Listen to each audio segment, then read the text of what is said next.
In 1976, at the age of 18, life as I know it was over. Paralyzed in a car accident, I went from 6-foot college athlete to 4'5" wheelchair user. I was devastated, but determined that I was going to create a new life for myself. And then my doctor told me, Anne, you should seriously consider checking yourself into a nursing home. Because if you don't, you are going to be a burden on your family and society for the rest of your life. I was so shocked and angry that I promised myself that no matter what, my world was never going to be limited to a nursing home, and I was never going to be a burden to anybody. Now, this is a difficult promise to live by. This is the 1970s. There are no curb cuts, no handicap ramps, no bathrooms. I mean, it really cramps a girl's style. When I go to college and somebody calls out, "Party on the second floor!" There's no elevator, and no way am I asking anybody to carry me, so I miss out. When I get off the metro and the elevator's broken, I'm not riding to the next stop and pushing back. I jump on that escalator, my little wheels on one step, my big wheels on the next step, and baby, I hold on for dear life. Because I refuse to ask for help. So when work says they're sending me to Rwanda, which I'm pretty sure is not very wheelchair accessible. Just guessing. I go anyway. And when my friends find out where I'm going, they all tell me, "Oh, Rwanda, you gotta go see the mountain gorillas, you know, the ones Diane Fossey studied." And I'm like, wow, that would be so cool. Can I drive there? And they're like, "No, but I'm sure you can get somebody to carry you." Ho, ho, ho, ho, ho. Carry me? No, no, no, no. I would literally be a burden then. But then I think, you know, I really want to do this. I mean, when will I ever be in Rwanda again? If I pay people to carry me, am I still a burden?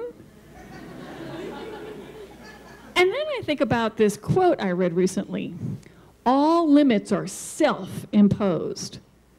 You know, those doctors' words only have the power that I have given them for over 30 years. And I am done with that. So I make a call, and that's how I wind up in the jungle, being carried up a mountain by 10 men.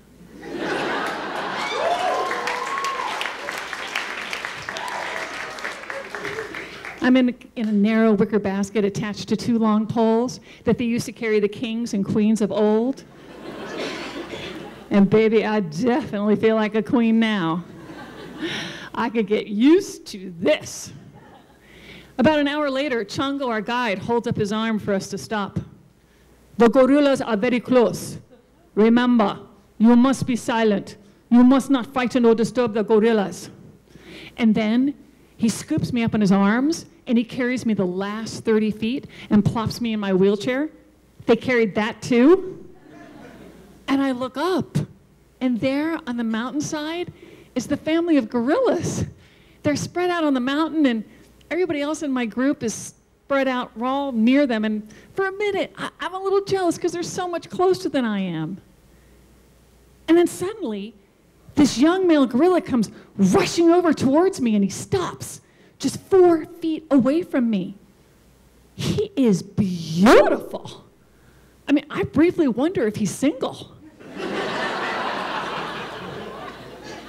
He's got this massive head and this cranial shelf shielding his rich brown eyes, and they're staring intently at this shiny thing I'm sitting on.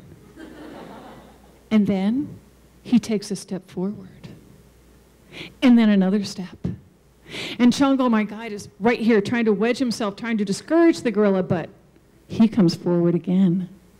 He is now just a foot away from me. So Chongo and the other guy grab me in my wheelchair and lift me over a foot. The gorilla follows.